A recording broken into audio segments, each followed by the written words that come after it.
Hello, class. So, I'm going to talk a little bit about this introduction discussion, get you ready for it, give you a little overview of it, and demonstrate how to actually do it in case you haven't done this before in Canvas. If you have, just pay attention anyway because you might learn something new.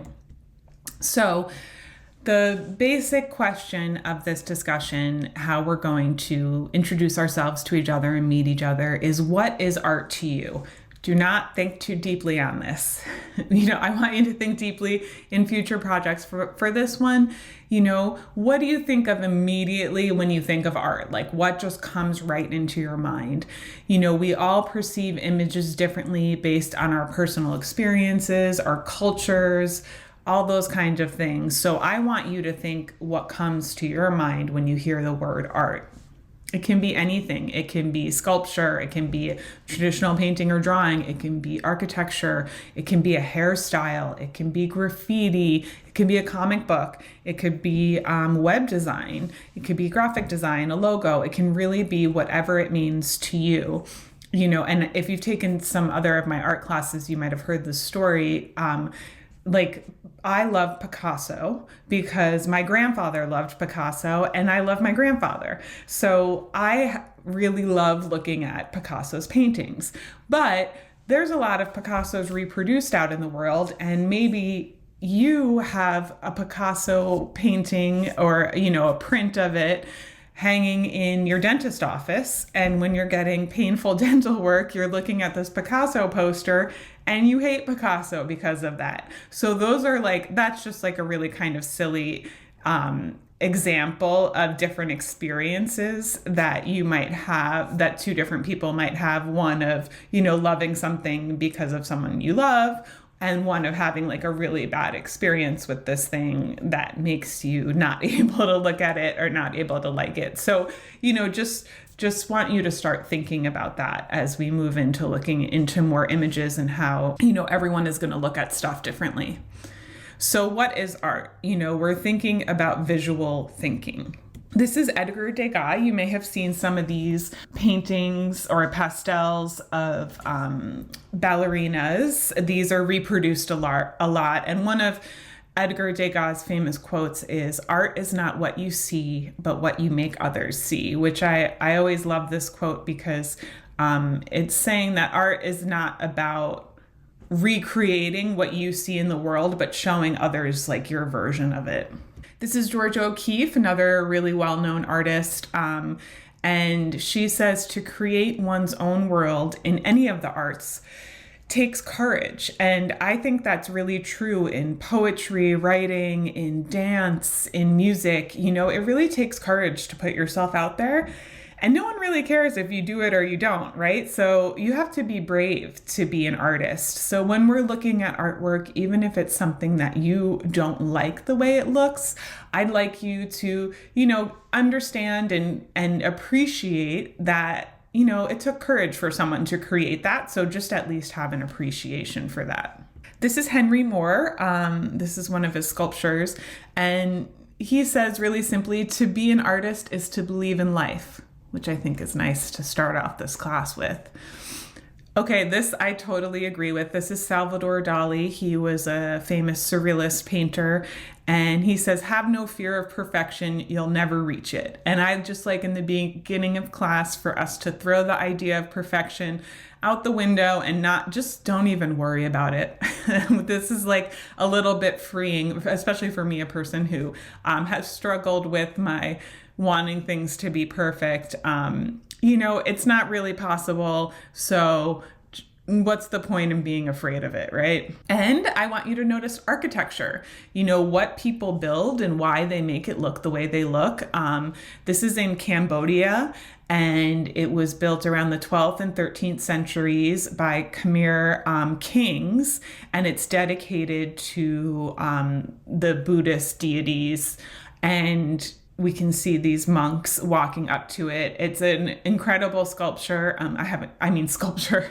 It is like a sculpture. It's incredible architecture that looks like a sculpture. It has this very purposeful meaning, right, for these people from the 12th and 13th centuries, and people still are enjoying it today, which I think is amazing how lasting this architecture can be and how meaningful it can be. So think about the buildings that you walk by every day, what their purpose is, why people make them the way they make them. This is Alexander McQueen. He was a fashion designer. I was lucky to see an exhibit after he passed away in the Metropolitan Museum of Art, where they have that Met Gala that all the celebrities go to. And it was really cool to see fashion displayed like this in a big museum, and it was stunning. So he said, I find beauty in the grotesque, like most artists. I have to force people to look at things. So I'm showing you this because it might not be everybody's cup of tea, right? But I want you to be open to what artists are creating and why. This to me, it's a corset, but it's also a sculpture. It's wearable art. So I want you to get your minds opening to all the ways that people make art, and people can wear art, and art can be so many different things. This is Madame Gandhi. She's a musician. Her quote is, "Own your voice, don't be afraid." That's from one of her songs. And what I like about her is I think her hair, her style, the way she's designed the sets for her music video, the color of the drums that she plays, everything is coordinated. Everything has an intention behind it. She's creating a whole vibe, right? With her music, with the way she looks, she is thinking like an artist, all around artist. And she's really inspiring. And I think she does a good job of just being everything she creates is art, right? From head to toe, the sound coming out of her mouth, she plays the drums and sings, and she is a full artist. Okay, so what you're going to do is you're watching for the discussion where we're introducing ourselves. You're watching this video. I'm going to show you how to do the step-by-step instructions next. You're going to find an image online from a museum, gallery, or the artist's website that represents what you think of when you think of art. You're going to take a screenshot or save it. And then in the discussion, you're going to introduce yourself with your preferred name and pronouns so we all get to know you. You are going to credit the image and add a hyperlink to the text. This is important. It must be a hyperlink. And then you're going to embed the image that you chose in the same discussion post. So you're making one post with the image, a hyperlink to where you got the image, and introduce us with your name and pronouns. So it's important that you're going to resize the image so it's easy to look at in the discussion, because we're all going to be looking at each other's stuff. So this is really practice for what you're going to be doing for the rest of the term. You're going to be embedding images, and that means they're not it's not a attached image. When anybody looks at the discussion, the images are right in there and they can see it, and you're going to be creating hyperlinks. So here's an example of a hyperlink where it's in the text, right? Instead of the URL is the website address, which can be long and distracting. We're going to be hyperlinking stuff in text so it's easy to read. I'm going to demonstrate how to do both, but this is something. The purpose of this is to introduce ourselves, get you thinking about what art is to you, but also to practice these skills that we're going to be using throughout the term.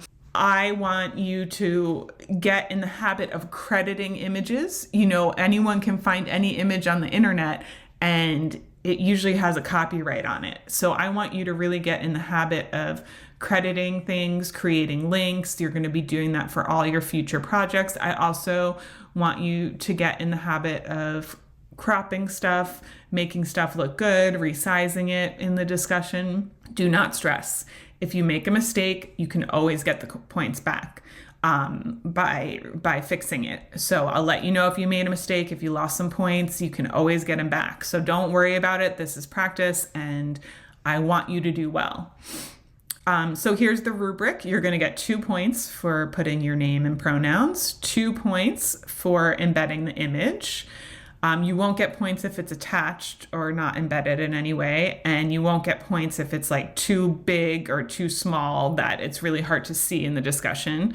And then 2 points for hyperlinking the source website. So no points for the URL, which is that long thing, the HTTPS www. You won't get points if you put that. You only get points if you do the hyperlink within the text. We are in an educational environment. There's students of all ages here. Some people might not be over the age of 18. So we're really focusing on being educational, helping each other learn, being encouraging. So again, 0 tolerance for anything racist, sexist, homophobic, transphobic, any kind of hate speech. None of that language, no links, no images that include that. And remember, you risk failing the project or course or being removed from the course if you are posting or writing these things. And, with artwork, when I say inappropriate, I'm talking about pornography or something illegal. With artwork, there is nudity, and I'm going to show you something that has some nudity in it, but there's a difference between some nudity in artwork and a pornographic image. If you're not sure, you can always ask me.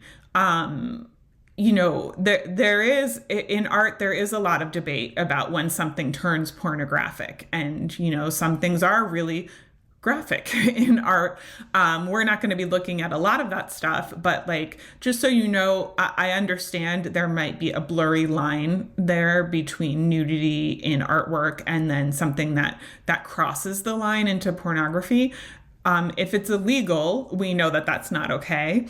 But just remember, people come from all different backgrounds here, and we don't want to offend anyone or upset anyone. So we can just ask me. You can just ask me if you're not sure.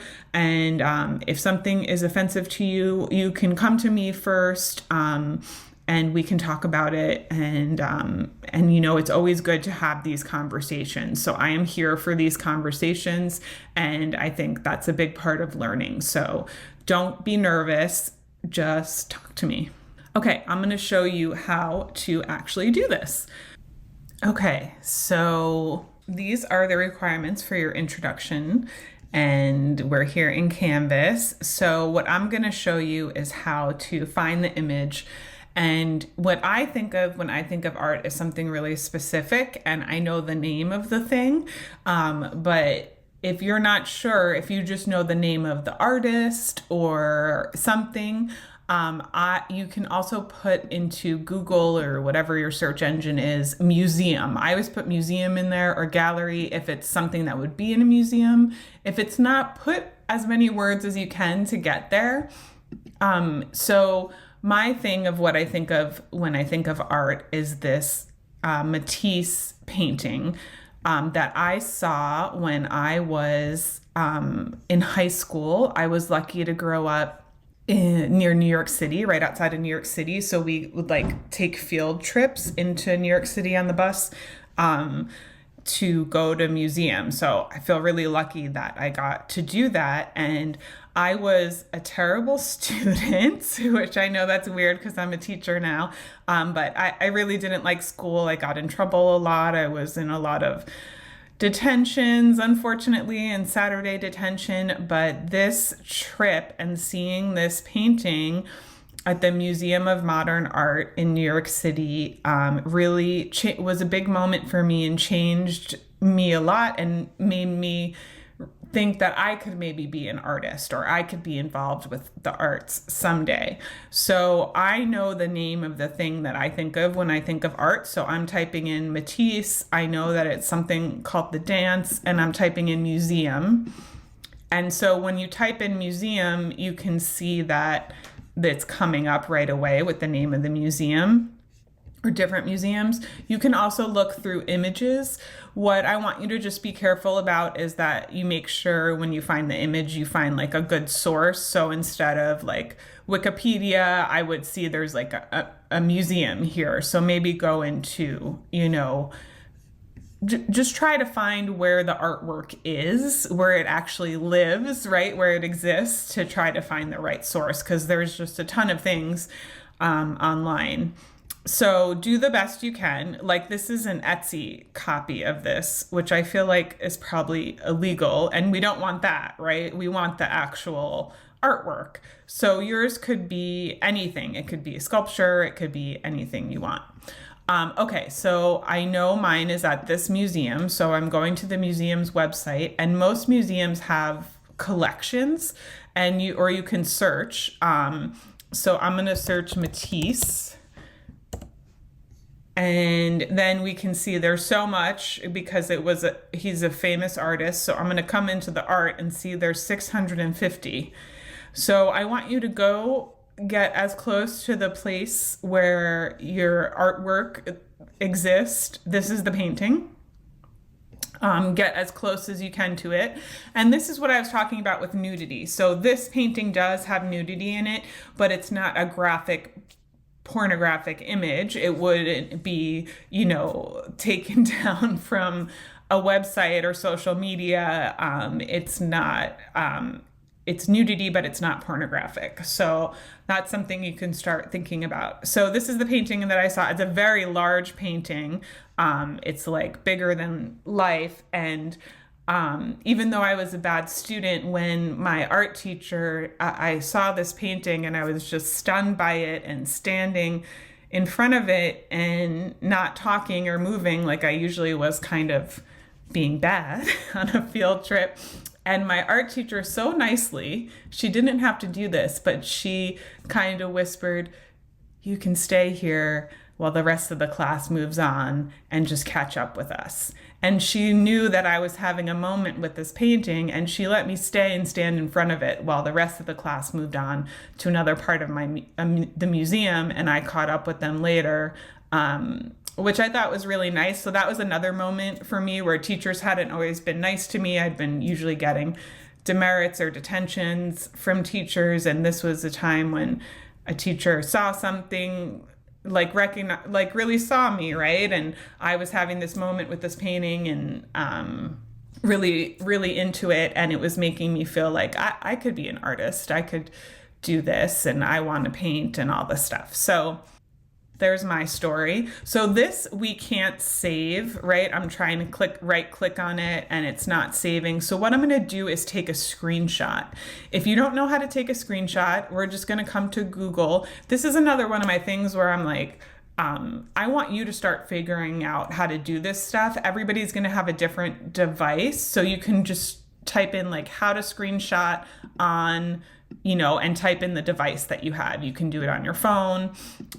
So I'm on a Mac, so it's Shift, Command, and 4. I use this a lot to get like the precise screenshot. So I'm cropping it while I screenshot it. And then it saves it onto my desktop. If you aren't able to crop, there's this Canva has free cropping, or you can just Google how to crop for free. There's a lot online. You don't have to pay for anything expensive. So then I'm going to come back into the discussion in Canvas, and there's all this information here. All this stuff here, hyperlink, first URL, here's your rubric. And then all these how-tos. So you're going to reply. I'm going to write, "Hi, Lee." I always do the pronunciation of my name, pronounced, because people say my name wrong a lot, but it's like Lee. And if you want to put your pronouns, you can do that. You can say anything you want, like "nice to meet you." I can't type while I'm also talking. So that's that part of it, right? That's one part of the rubric. And then to embed an image in here, there's links here if you need to know how to do it, but I'm showing you too. You come to this little icon and you can upload an image. Click on here, and I'm going to my desktop. I did a screenshot. I do lots of screenshots. So that's the one I want, and I'm opening it. The alt text is for people who are visually impaired.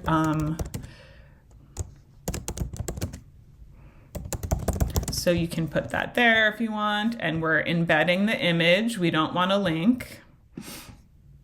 Okay, now this comes in as enormous, right? It's a big image, and that someone would have to scroll through. So once it gets in there, if it's really big, I'm clicking on it and going to image options, and then we have all this stuff where you can add the alt text again. For size, I think usually large is good. So you can just come here and change it. And again, our image is embedded, and that's better. That's more like people can see it. Okay, so this is, I'm gonna just get the hyperlink, do the hyperlink, but first I'm gonna copy and paste this guy. So this is the name of the artist. This is the name of the painting and the date. You don't have to put all this stuff, but you can just put Henri Matisse dance painting. And I'm gonna, since I have this information, I'm gonna include it, but you don't have to do that. Okay, so now how do we do the hyperlink? So I'm getting the link. This is the big URL, right? This is the website address. I'm copying and pasting. Again, if you don't know how to copy and paste, you can do how to copy on a Mac or whatever it is. So you can right click and copy, or you can do the key commands. And so then you're gonna highlight. I can highlight this whole thing or just some of the text. And you can do a link, external link. You can also do a key command, it's Command K. And so with the text, we want to say Henri Matisse, and the link I'm going to paste in here. So it's that link that I copied, and I'm pasting it into where it says link. But for the text, we want to leave it just saying Henri Matisse. That's how it's going to be a hyperlink. So there we can see it's underlined, it's turned blue, that's a hyperlink. And I'm going to post. And now I can see, I'm going to close all these so we can test it out. If I click on this, it should take us right here. So this is all I want you to do to introduce yourself. This is what you think of when you think of art. It can be anything. It doesn't have to be a painting. It doesn't have to be from a museum, but get some kind of hyperlink to the artist's website, or if it's a sculpture in a town, to the town website. Get some kind of source information that you're hyperlinking to. And the purpose of it is I really want to see that you're embedding images, you're resizing them so it looks good in the discussion, and you're creating a hyperlink. That's my whole purpose. I want you practicing, and I want to learn about what you think of when you think of art. There's no right or wrong, okay? So I'm always here to help you. There's a lot of information here to help you. If you're confused or overwhelmed, just ask me. I'm here to help.